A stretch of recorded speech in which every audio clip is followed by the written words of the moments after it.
就躺在海滩边啊，这种海浪冲在身上啊，这种感觉一下子是很放空的。起得早就出来吃个早餐啊，这个起得晚就不来了，一起得晚它就腻，有天一热吃了就很腻。朋友们，大家好。大家好。今天呢，我们把上次的那个视频给录完啊。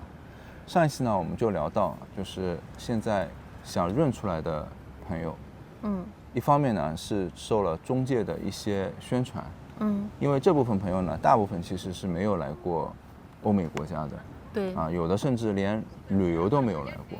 那他们呢，都是听了就是像说明书一样的宣传。啊，就比如说你去看到一个什么电视广告、旅游广告，对吧？这个是，很正常的。对，就你看到一个去什么什么地方的一个广告，它拍得特别好，但你真的去旅游了，你会发现，哎，实际上有这个问题，有那个问题，对吧？这个就是一样的。滤镜啊，对。那么这些朋友呢，其实他也是有和想润回去的人啊差不多的心态。一方面呢，就是比如说像中国现在经济不好啦，失业率高啊，房价跌得厉害呀，对吧？那么房价跌得厉害，为什么会想出来呢？房价跌得厉害，房价跌得厉害，他就担心未来会跌得更厉害。那他比如说他房价本来值500万，现在跌成300万，他觉得我300万卖掉，然后再一看宣传国外那么好。那我到国外找一个好的工作，那房价跌得也很厉害，那我是不是未来就可以，在这边得到发展，对吧？或者说，哎，我这个300万在国外买一个房子，我现在还保值了，不会再一直跌下去了。但是如果我一直在国内的话，那个房子是不是会越跌越厉害，甚至跌到就崩盘了，对吧？一文不值了，就完全不值钱了啊！对对对，就是这个是一种心态。那么有一部分呢，他也是觉得，年龄大了。什么35岁以后工作很难找啊，或者怎么样了，对吧？就也有这方面的一种心态。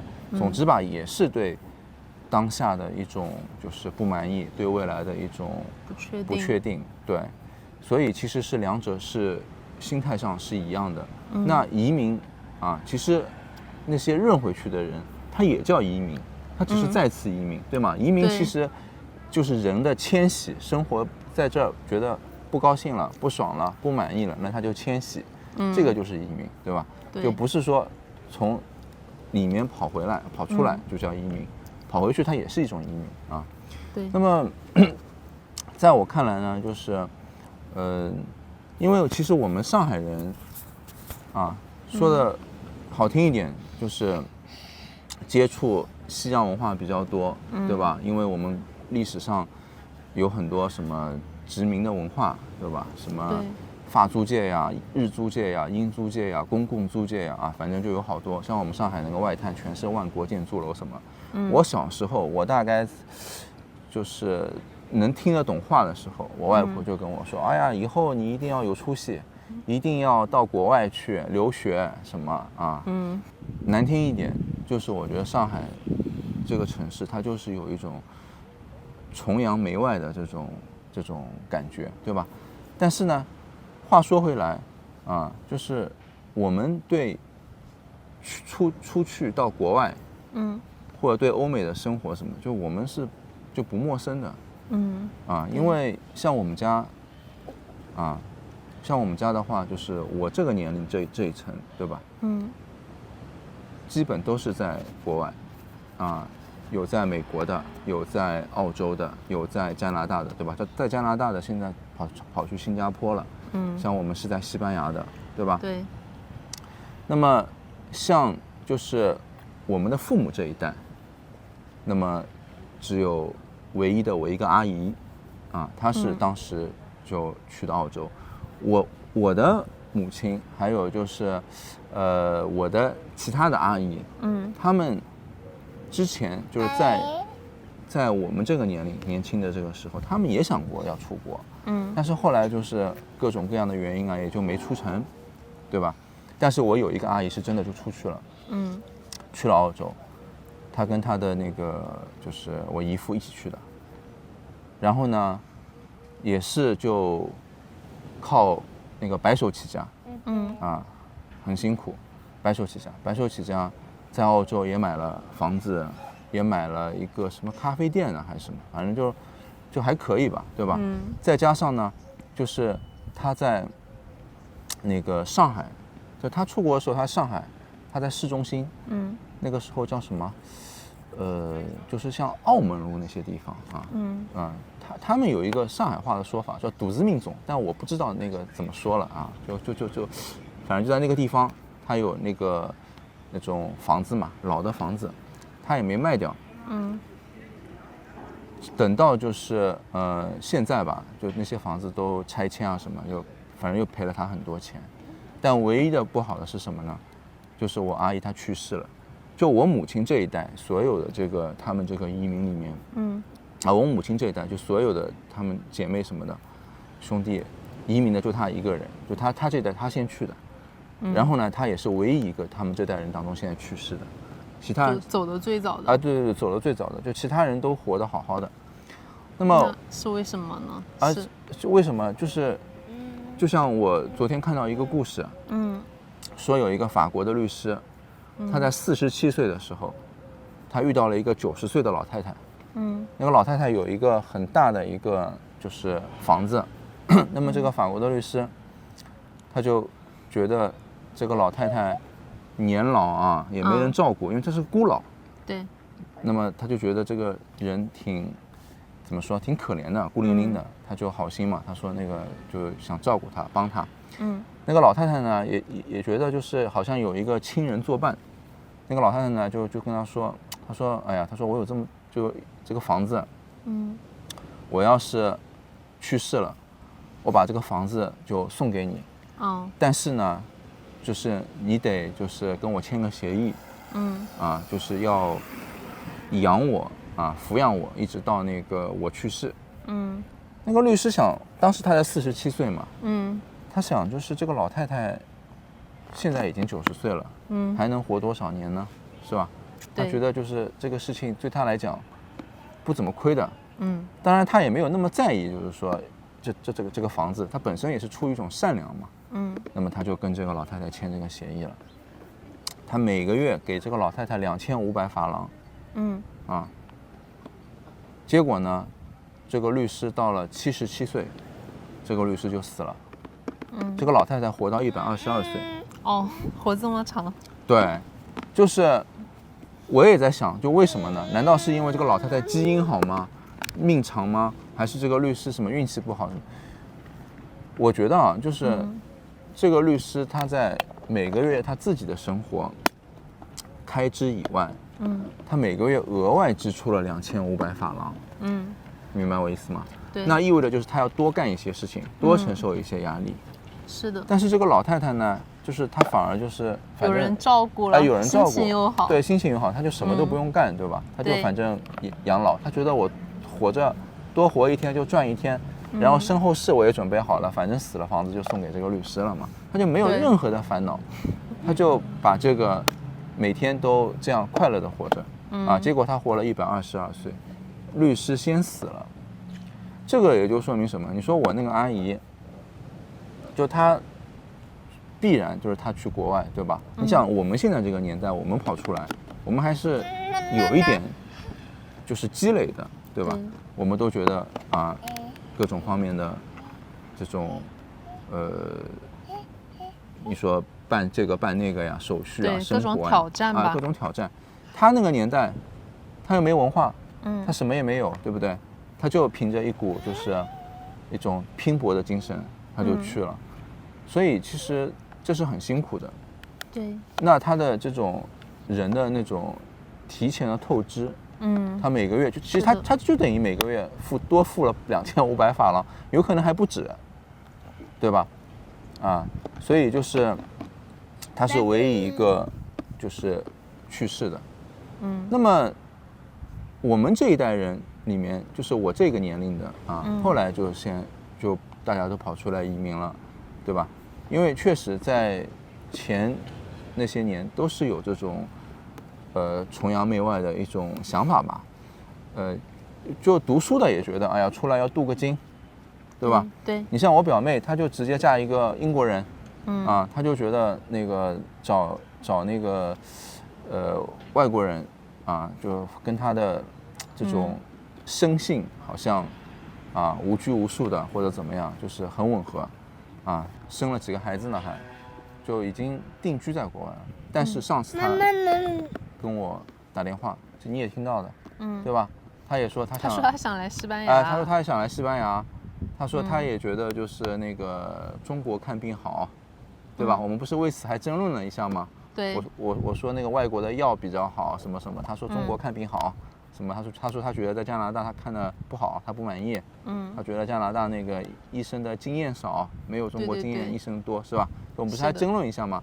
他不是还说，哎，你说我是老五毛。老粉红，他说我是那个就是那个恨国党是吧？他反正就这个意思，他不是说我是恨国党，他就是说我思想崇洋媚外，老说国外的好。对对。所以就是你看，其实，在不同的观点，就是我觉得现实是什么样子的，人要去保持一个就是比较客观的，我觉得是很难的。就大部分的人他都有自己就是顺着自己好的方向去想的，对吧？那么你说我的一个表哥，他是在我读小学时候就去美国了，他真的是不容易的，就父母为他卖掉一套房，卖掉一套房，那个时候房子不值钱在上海大概只能卖个20-30万，放到现在，那个房子最高峰的时候反正值700-800万，现在我不知道，现在估计600万应该有的吧。反正就当时只有20-30万给他卖掉，卖掉以后就送他去美国，送他去美国，他一去美国没多久就把钱花完了，然后但他们家里面就没有钱给他了，因为那时候90年代这个工资都不高的嘛，反正就又给他打了一次钱。然后他就靠自己在那边打工什么超市上班就各种各样的他是很早就加入美国籍了，就一去没几年就加入美国籍了。然后但是他现在你也知道，他现在也回到了中国，对吧？对，他在中国的一个美资公司里面上班，担任一个管理层，就只讲拿工资来讲，他是我们现在家里面拿工资拿的最多的，他一年的工资收入什么都有，就是20万美元吧，差不多一年就是这个是收入最高的，对吧？但是他也是就是回到中国，当然他这种情况就是很多人是很羡慕的，就是拿美国的工资再加补贴，然后加上他又是中国人，然后他又回到了中国，对吧？他这种人就是很多人都是这么想的。我以前不是也说嘛，我说如果有我相关行业的能到亚太区去做一个管理层，我也愿意，对吧？因为毕竟这个是事实，就外资公司待遇或者说你离职了赔偿各方面，这个真的要超过中国本土的公司那么还有的就是我还有一个弟弟，他就也在美国了，对吧？对他反正加不加急我没有知道，但他去了10几年，也就一直在那定居了嘛，对吧？他的父母也随他过去了，那么应该也就是长期在那里了，对吧？所以其实就整个我们这一代人对移民欧美这件事情，其实首先我是去了滤镜的，因为我看的太多了，就有可能你中国其他城市的一些人，可能就是觉得，出去国外或者什么移民这是一个非常就是好像时髦的事情，这样我们说，对吧？对但是因为我家里面太早，其实上海很多就是我觉得上海经济起飞的比较早嘛，对像深圳那边它离港澳很近，那些这个深圳那边就是经济开放，那么他们去香港的多对，去香港去新加坡就是反正就是东南亚的，对吧？它这种经济运作是很频繁的，接触的也多。但上海这边呢，就主要是欧美，它就是去日本的也多吧？上海去日本的也很多，对，就是这种接触的很多。就我们同学什么，就只要是我们这个80后的你周边一打听，就全在国外。不是就亲戚里面总有就是你的朋友、你的同学啊，谁谁谁家里面谁谁谁在国外，或者那种从国外回来的，很多很多的这样子的啊。那么就是所以就是我对这个事情怎么看呢？我觉得就是从自己的这种生活的角度上来讲，对吧？就是你真的你移民，你真的就是你在要付出很多的，这个是一个就是自然而然的一个加速的过程，因为你什么都不懂嘛，对吧？你就是要拼命的去适应，对，去努力，对吧？有些人他说的没有错，他说啊，就是你到国外一定要语言好好学好，什么什么怎么样，对吧？就是要融入什么这个我都认同。包括有的人说我们在这边晒晒太阳，也是在把人生最好的时间在太阳晒了就浪费了，对吧？这怎么是浪费呢？是浪费嘛？这个我不觉得是浪费。这个我都同意。为什么？因为这个是个现实，就你确实你这个时间你就坐在这里整天玩啊、晒太阳啊什么，对吧？但是呢，就是你这样想，就是你选择的这条道路，就是你自己已经选择了。你已经选择了，你就要付出相应的代价，对吧？对。但是我们就是把我们的真实的一个情况告诉给大家，让大家去根据自己的情况调整他们的计划，对吧？我们不是说我们就是宣传出国就是好，或者说出国就是不好，对吧？对，就你总的硬要去比较，那当然是我觉得你说国外在什么食品安全啊，人的素质啊，对吧？就当然这个就是也是要看的啊，就因为中国的人口是很大的，城市很多，对吧？受教育的程度什么各方面也是不一样，对吧？但总体来讲吧，就是国外可能受教育程度，尤其欧美发达国家，它就是过早的，它就是有很多人都已经接受了教育。就像我们父母这代人，你有没有发现，我们来欧美国家去旅游也好，去什么也好，就是在我们父母这代人，他们的教育程度跟我们父母这代人教育程度是不一样的，完全不一样。对，他们基本上都是已经在我们父母这代人，他们就大学啊、硕士啊很多，对吧？就我们教我们那个西班牙语的老师也是这样，对吧？但是你像我们父母，他们都是什么？都是就他们那个时代的大学生是很少的，对吧？而且那个大学生说白了，他含金量也没有在国外这些大学生的含金量那么高，就是同样跟欧美人比，对吧？但是在我们这一代，我觉得这个现象又不一样了，啊，那么所以呢，就是我个人觉得呢，如果是中产，对吧？中产的话，我觉得更主要的是看你的人生的一种投资的方向，就比如说你知道那个美国的巴菲特吗？对，知道。巴菲特是美国做那个股票就金融大亨是吧？对。他一生他都是在一个奥哈马的一个小镇上，那也很奇怪是吧？就理论上不是就是做金融都应该去华尔街吗？都应该去纽约吗？对吧？都应该那个金碧辉煌吗？是吧？为什么他要在一个奥马哈的一个小镇上呢？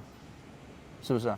就是在一个乡村里面，那其实他在那边就看报分析，投资。那么在他已经获得一定的积累的时候，他只需要就是说去投资，用自己的脑子、自己的眼光去投资，这个就已经 OK 了，对吧？那我觉得就是这个是我认为作为中产，因为体力劳动什么，你去跟人家去比，这个你就永远年轻的人是体力是好过你的，对吧？你到了后面，你只能够凭这个投资脑力。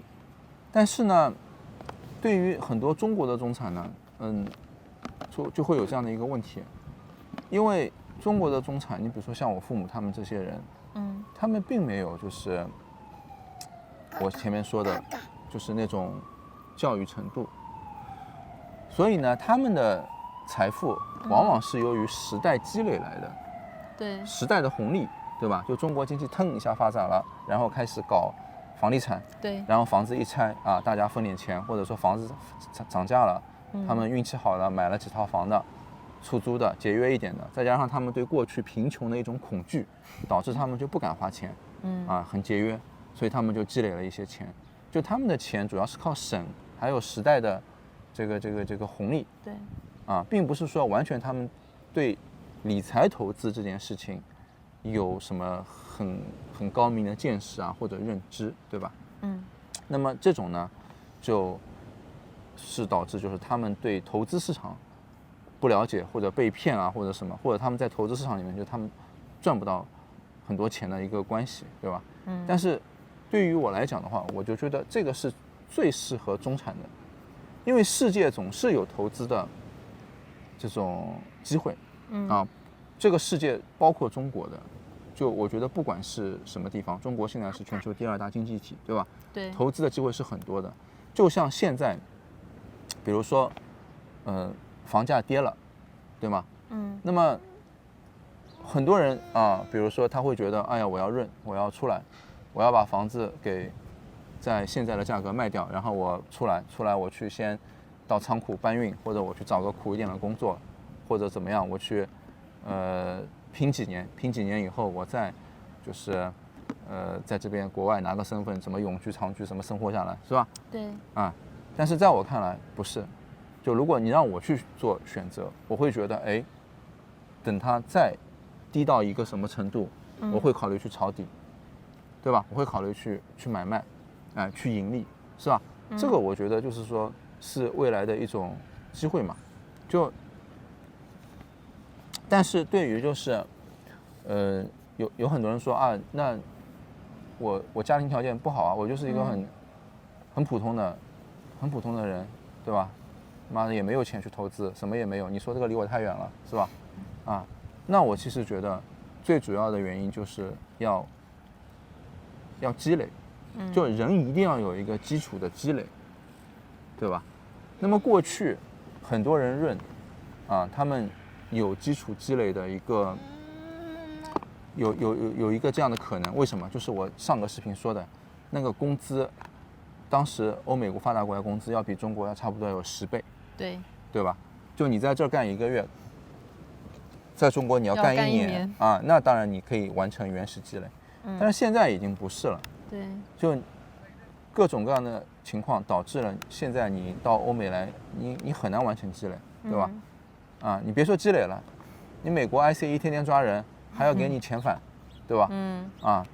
你欧洲这边你也是的，这个物价涨都存不下钱都存不下钱，再加上这一代人，就像我们这代人，我们所处的生活的物质的基础的条件，跟欧美这边的这个条件，已经就是相差的没那么远了，所以就是你叫我去饭店里面刷碗，我吃不了这个苦的，我讲实在的，对吧？叫你去你也吃不了这个苦的，是吧？对那有没有人愿意吃苦？有的，我看到但他就几千块钱，他去刷这个碗，那你说他从几千块钱刷这个碗，他能赚多少钱？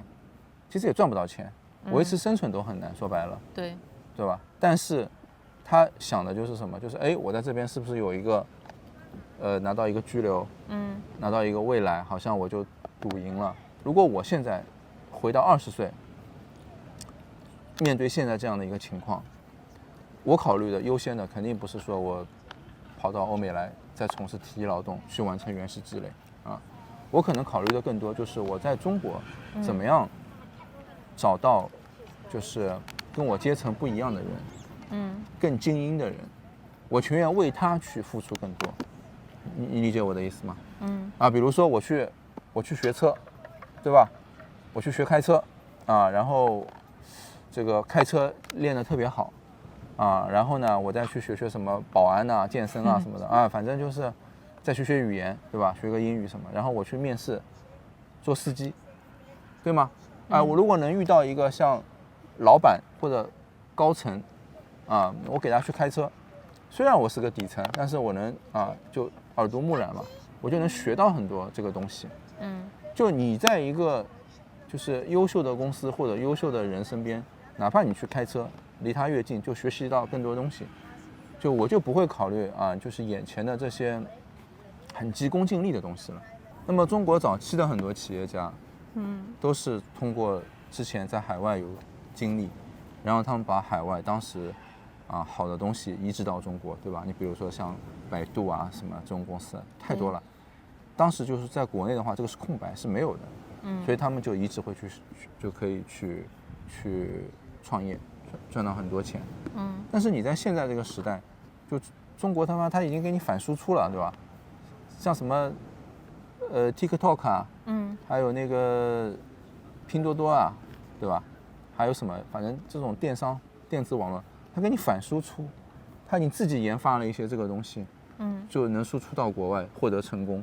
就是说，它已经在很多领域上已经有一些有一些领先的了。那么，就是作为我觉得，如果是基层基础的，有上进心的，那我觉得还是要往这个方向去发展，就是就找到更多的优秀的这方面的人才，对吧？你去，哪怕你为他说，哎，我去做家政，是吧？我能够遇到一个这样的高管，我去做家政，对吧？我觉得这种吃苦，这种投入，我觉得比起就是说在海外这样的这种，就是没有很明确目标的投入，其实在海外这种东西，你说就认出来，它是一个很没有明确的，对吧？对，没有很明确目标的。那当然了，还有就是一种情况是为了孩子，对吧？为了孩子这个东西，我觉得真的不能说，这个又要话说回来了。就是说，你说，比如说食品安全能否替代，对吧？对。或者说，孩子的教育到底是中方的好还是西方的好？这个我觉得都是有优势的，就各有优势的。因为你不得不承认，就是很多，哪怕你说什么 TikTok 这种公司，他们也是吸取了很多就是欧美当时就主要是美国吧，在互联网上很多很发达的经验，对吧？所以这一块我依然觉得就是说，在学习上，当然我觉得小孩我觉得出国学习，这个我觉得是有优势的，这个是不得不去承认的一点。对，好吧。好，我觉得今天这个话题就算是聊完了。也欢迎大家给我们提意见。